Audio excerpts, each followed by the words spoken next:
What is up, team? Trifunctional here. Welcome back to our Terraria Let's Play series. This is episode 8. How are you doing today? I'm doing just fine and dandy myself. Quite a few things have changed since the last episode. As you can see, I have a sweet new vanity set. Running around as a merman. Got the full mermaid set here. I think I may have gotten that from fishing quests. Some other things that have changed. I ended up exploring the rest of the floating islands. I found a couple of gravitation potions. So I got the rest of the items that I could get from the sky areas. Got a cool weapon, the Godly Star Fury. Well, it's the Star Fury. I ended up putting the Godly modifier on it using our Goblin Tinker. But it does 26 melee damage, and when you attack with it, it has stars fall from the sky. So that's pretty cool. I don't find it as effective when you're fighting in tunnels, so been using the chakram that we made last episode for a lot of my fighting, and it's been working out quite well for me. Now, I did end up finding the Goblin Tinker, and so using him, I have put Godly on my Thorn Chakram as well, so it's up to 30 melee damage. So that's one nice thing about him, is he can reforge your weapons to add those nice prefix modifiers to your weapons. Now, just before I started recording, I just found the Ancient Shadow Helmet. It dropped from Eater of Souls. That must be where we got the Ancient Shadow Greaves before as well. I think I had mentioned in a previous episode that I thought we got it from a wooden crate. I think that was wrong. I think it dropped from an Ancient... Or I think it dropped from an Eater of Souls. Now, with exploring those sky islands, I did get a red balloon. I also, now that I have the Goblin Tinker, I also got the Tinker's Workshop. So I've been combining accessories.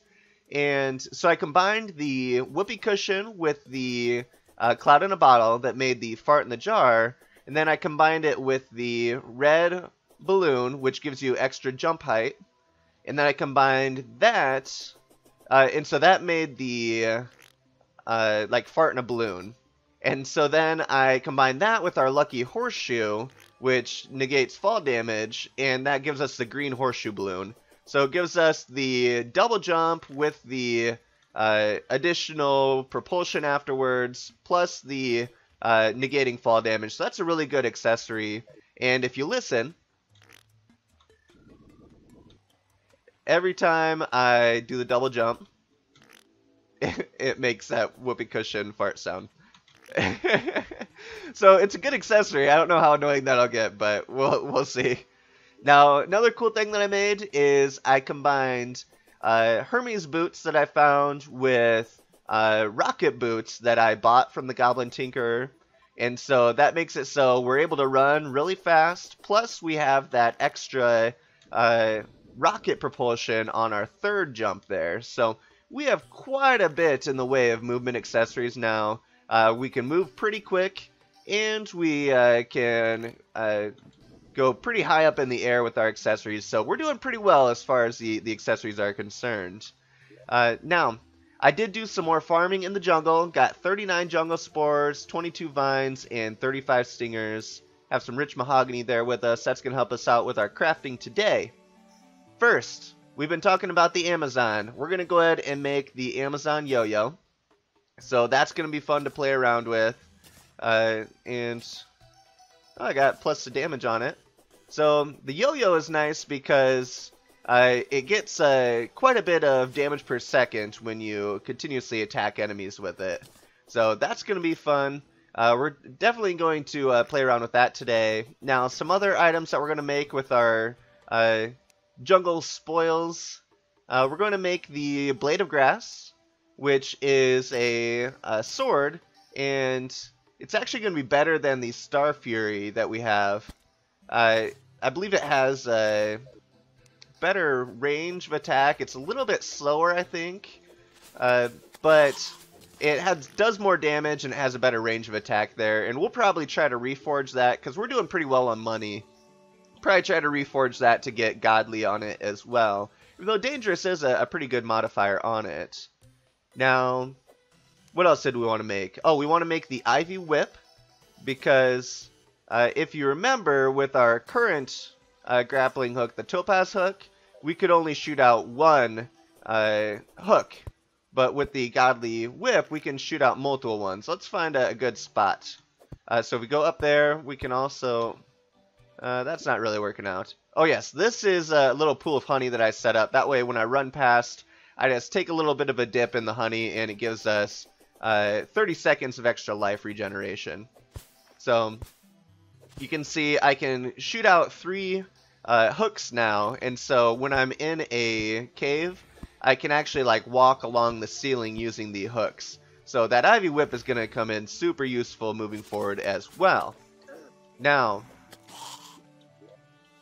as far as the jungle armor is concerned, I don't believe that we're going to have enough spores left over to make the full set of jungle armor. Yeah, we only have enough left for either the jungle hat or the jungle pants. Now, these... the jungle armor set is meant for if you're using a magic weapon, because it gives you increased magic critical strike, and it also gives you increased maximum mana. Now, we don't have a magic weapon at the moment, and so we're going to hold off on that for now, and we're going to see if we can find a specific magic weapon that we're going to look for today. If so, then I'll do a quick cut. I'll go get the rest of the spores that we need, and we'll make that that jungle armor set. But if we don't find that magic weapon, then we're going to go ahead and use our current gear to fight the boss that we're going to fight today. The boss that we're going to fight today is the Eater of Worlds, I think he's called. And it's going to be like a worm type a boss that we're going to fight in the corruption area. I did dig out a little bit of an area in the corruption, you can see over here, and I set up a couple of platforms with some campfires, and that should help us out as far as defeating this guy. Alright, so now in our crafting chest, I'm going to go ahead and throw the rest of this stuff in here, just because I don't want it taking up inventory space. But one thing I do want to do, when I was exploring the jungle, I got quite a few life crystals, and as you can see, or as I mentioned last episode, we are at maximum life as far as these life crystals. The rest of them are going to be used to help us create life lamps, or life lanterns, heart lanterns I think they're called, and those increase life regen as well, so we're going to use those to help us out with the oh, and they only take chains and life crystals. Awesome. And so yeah, we're going to make a couple of life or heart lanterns to help us out with life regen when we're doing this boss fight as well. So let me go ahead and grab my chains. I'm pretty sure I have them around here somewhere. And forgive me while I do take a quick look. Here they are. So we need to make a little bit more, it looks like. So I should have, yeah, I have the everything I need to make more there. So now, heart lanterns. Let's just go ahead and make 2 for now. Just because I think that's going to be enough for this fight. And I do want to... we have limited amounts of life crystals. I do want to be a little bit frugal with them. So, we'll place our heart lanterns, and we'll go see if we can get the magic item that I'm talking about. I do have I have 4 corrupt crates as well. Now that is also an option for getting this this magic weapon that I'm talking about. But I want to see if we can get it by destroying shadow orbs first before I open those corrupt crates. Because ideally we'd like to save the corrupt crates for hard mode, because we can get better items if we open all of our crates during hard mode. So let's go ahead and run over here to the corruption area that I set up, the corruption arena. And I do remember one other thing that I forgot for our arena, which I'm going to have to set up before we start the battle, because I want to be as prepared as possible.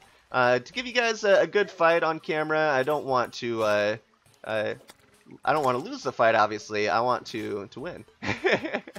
Alright, so yeah, I'm liking that yo-yo. The yo-yo is pretty awesome. See, you can get quite a bit of damage per second because you can hit them multiple times with it. Alright, so let's head in here and let's set down a couple of these heart lanterns. So I think they hang. So yeah, so we're gonna need to set up a... We're gonna need to put down a block to hang them from. Maybe we can just hang them from the ceiling up here. Let's use our Ivy Whip. Getting good use of it already. All right. So we have. Oh, whoops! That's my chainsaw fish. All right. So let's go ahead and just see if we get that, or how far that life regen extends.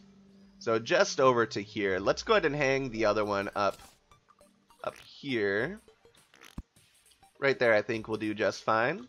And so we'll have the extra life regen all the way over here. I'm just looking up here in the top left to make sure that we are getting the status effect throughout our entire arena. Now, depending on how this fight goes, because I've never fought this boss before, I might need to redesign this a little bit, give us a little bit more room.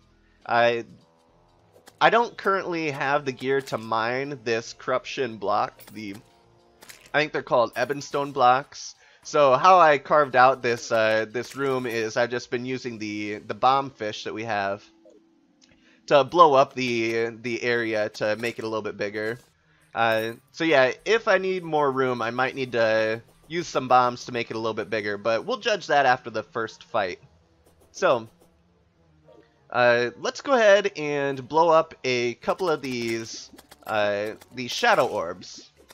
Now, if we were to, or if we hadn't beat the Eye of Cthulhu yet, then when we blew up one of these shadow orbs, we would get the Eye of Cthulhu spawning. But since we've already beat the Eye of Cthulhu, he shouldn't spawn, I don't believe. But once we blow up 3 of these shadow orbs, that's when the Eater of Worlds spawns. And so what we're gonna do is we have like a 20% chance to get this this magic item that I'm looking for. I can't remember exactly what it's called at the moment, but yeah, we have a 20% chance to get it from one of these shadow orbs because they'll drop an item. So we're gonna destroy 2 of them right away before we destroy the 3rd one. We're going to see if we can get that magic item. So I'm going to go ahead and just use a... Or actually, I think I can just use a hammer for this. Alright. Horrible chill goes down your spine. So I destroyed the first one there. Let's head up here and see what we got. Okay, so we got the musket, which... 32 range damage, that might not be a bad item. Oh, I got some musket balls with it as well. Let's go ahead and just... Okay. Oh, and you can hold it down, so that's kind of cool. That might be a good item to use. Let's go ahead and blow up another one and see what we get.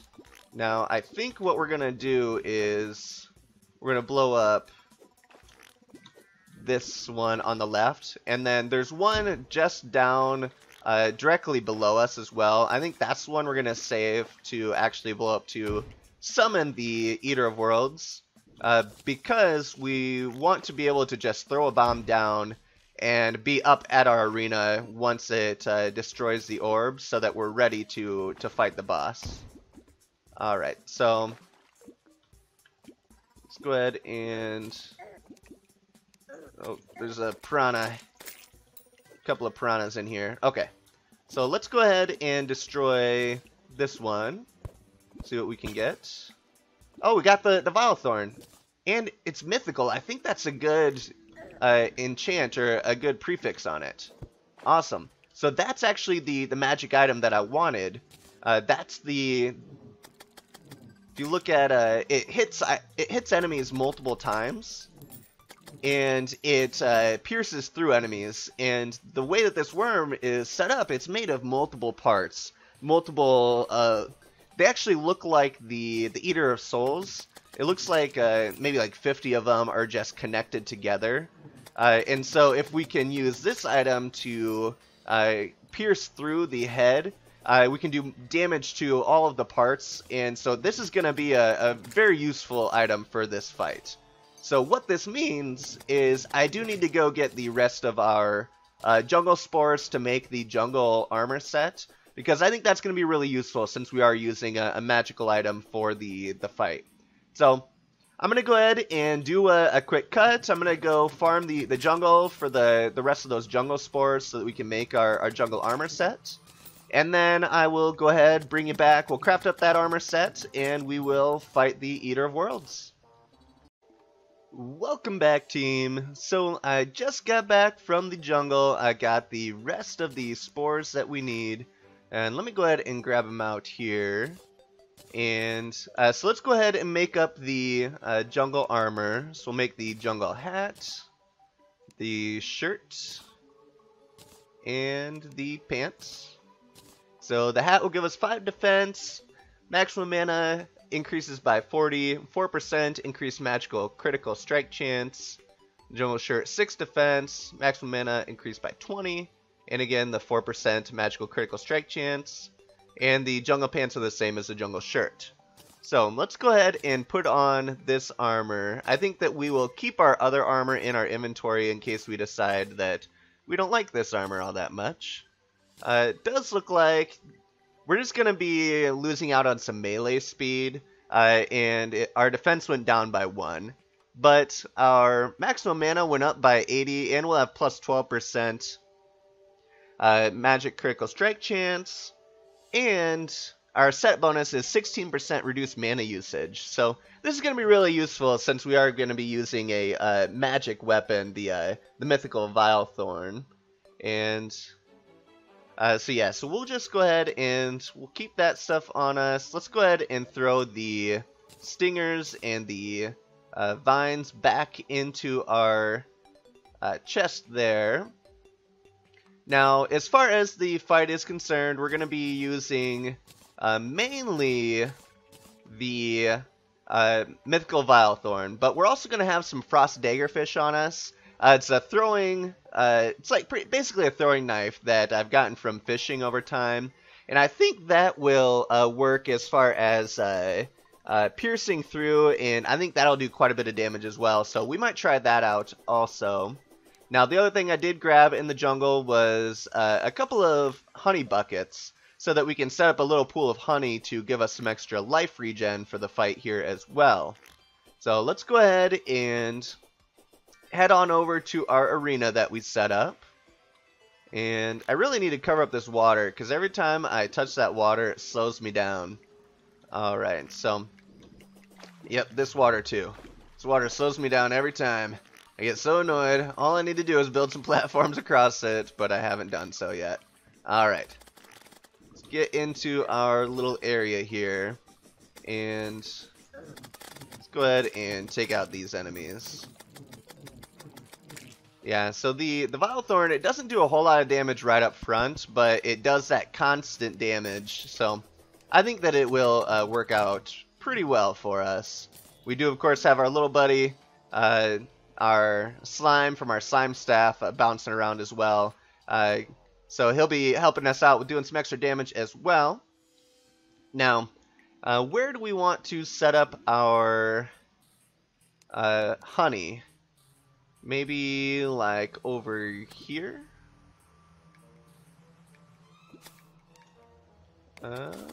Okay, so we can't break that. I remember that. Okay, let's go ahead and see if we put it down right here. Let's see how we like that. Alright, so let's drop some honey. Oh, whoops. Okay. Darn it. Alright, I wasted a little bit of honey because there was some water there. It turned into a honey block. Okay, so that does give us the buff, it looks like. So, I think that'll be fine. Okay, we still go fast enough that we just like run right over it, which I don't like a whole lot. I think that I can actually get rid of these. But then that's going to... Let's see what happens if we do one of these guys. Oh no, that's not right. Alright, what if we do one of these? Nope, okay. So there's a way to make it so that, yeah, that's what I was looking for. Want it to make the little staircase type of deal. Okay, and then we'll place in. Okay. So I just need to make sure that I don't go further to the left than our little honey pot there on that bottom row. But I think this is going to work out quite nicely here. Let's go ahead and get this guy. Oh, we have an Eater of Souls banner. We might as well hang that up in our little arena area. And these banners, you've probably seen me hanging them up. I don't know if I've even mentioned what they do. You get banners when you kill 50 or 100 or 150. Like each multiple of 50 for enemies, you get a banner. And when you are around those banners, they give you a buff that gives you increased damage and defense against that particular enemy. So since we have that banner hanging up there, if any Eater of Souls decide to join the fight, we'll have increased damage and defense against them, which will be quite nice. So let's go ahead and get down here and get our last shadow orb blown up. Let me go ahead and grab my bombs out real quick. And we'll throw one over there. I don't think that'll blow it up. Oh, it did. It's time. The Eater of Worlds is here. Okay. So here we go.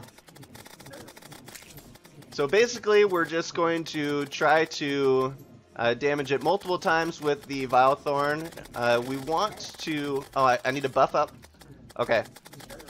If we break it at any point, then it's going to turn into multiple of these worms, which is not necessarily what we want. Am I not... Okay, there we go. Why am I not... Okay. So we did accidentally split it. I'm not doing too hot here. Let's go ahead and use some Daggerfish. I don't know... Oh, I was out of mana. That's why my Vile Thorn wasn't working. That was weird. I ran out of mana really fast. But these Daggerfish are just doing work. So I think the Daggerfish are the way to go. I don't think I even needed to go get the Vile Thorn or the jungle gear, but that's okay. Let's go ahead and just pwn him with these Daggerfish. Oh yeah, we're definitely gonna win this. We got this. Okay. So we're almost finished. There's just a little bit left. Okay. Come on, buddy. Here we go. I may have over-prepared for this fight. That's okay. I'd rather win. Alright. So good. And I got a treasure bag. Let's go ahead and... Now, did I pick up whatever... I don't think that I picked up whatever dropped from the shadow orb down here. Let's go ahead and see what we got from that as well. A rash band of star power, huh? Okay. So let's go ahead and open up our treasure bag. Get rid of that grave marker. Destroy the evidence of ever dying. Rash band of star power. Okay. So I think that I can actually combine that with a regeneration band that I've got previously, and I think I can make an item that will not only give us the maximum mana, but also give us life regen. Got quite a bit of Demonite ore and Shadow Scales, which is good because that's what we're going to use to make our Shadow gear Now we already have the Shadow Helmet and the Shadow Greaves, so really we just need to make the Shadow Chest Plate. Let's actually head back to the base. Let's make that right now, and let's open up our treasure bag. More Shadow Scales, more Demonite Ore, which is good. And we got a Rash Worm Scarf.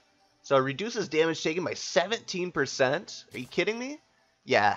Yes, please. We're wearing that. We'll take off our immunity to poison. But yeah. Damage reduction 17%. That is crazy. Okay. So, next we want to make our final piece of gear. Let's go ahead and... I don't see it on there. Does anybody see it on there? Let's head over... Oh, I bet I need to make it into bars first. Yeah, Demonite bars. There we go. I don't know what is up with my voice. My voice is kind of squeaky today. Malaise. Ooh, another yo-yo. Looks like our Amazon is better than that yo-yo, though. But we do want the Nightmare Pickaxe. That's going to give us more pickaxe power. Make it so that we can actually harvest things like the Hellstone ore down in the Hell biome. So we're going to make that right away. And then we're going to make Shadow Scale Mail. So we're going to put that on along with the rest of the Shadow gear that we've got. And with that... so we have plus 21% melee speed with all of those on there, and we have 15% increased movement speed, which is pretty awesome. Alright, anything else that we want to make? Light's Bane. I think that the sword that we have is better than that. What about the War Axe of the Night? 75% axe power. Our Sartooth Shark is only 70%. Ooh, a Demon Bow. 14% range damage. I mean, the Thorn Chakram is pretty much the ranged weapon that I'm using right now. I don't think we necessarily need a bow right now. So yeah, so I don't think we need anything else. We might as well make the axe since it gives us extra axe power. And how about that hammer? Do we want that hammer? 70% on our rockfish. So our rockfish is better than that hammer that we can make. So yeah, so we got some pretty good gear from that fight. And I am pretty excited about that. With our new pickaxe, that's going to really increase our ability to progress in the game because we'll be able to use it on the harder ores like the Hellstone ore to make that type of molten gear. You probably noticed a couple of extra houses popped up here, and I used a trick that I learned from Chippy's Gaming where you can just place the platforms up in a vertical area here, and that kind of acts as like a wall. So these still count as houses, but I can move freely through them. And I set it up so that I have my Dryad in one and my Nurse living in the other one. That way, when I am fighting in this arena, the Dryad every so often will give a buff. She gives plus 8 defense, and then I can also run over here and heal from the Nurse while I'm fighting stuff in this arena. So, yeah. Anyways, that was a pretty successful fight. It went way better than I thought it was going to, so I'm pretty happy about that. I'm going to see what items the Eater of Worlds drops, see if there's anything that we want to farm from him.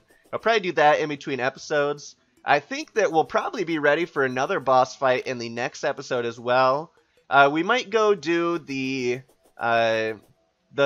equivalent boss in a Crimson world, because the Crimson armor that you can get from the boss over there gives you life regen, which I'm thinking I might want. The increased melee speed, or the increase, melee speed and movement speed from this, the Shadow set, is pretty nice.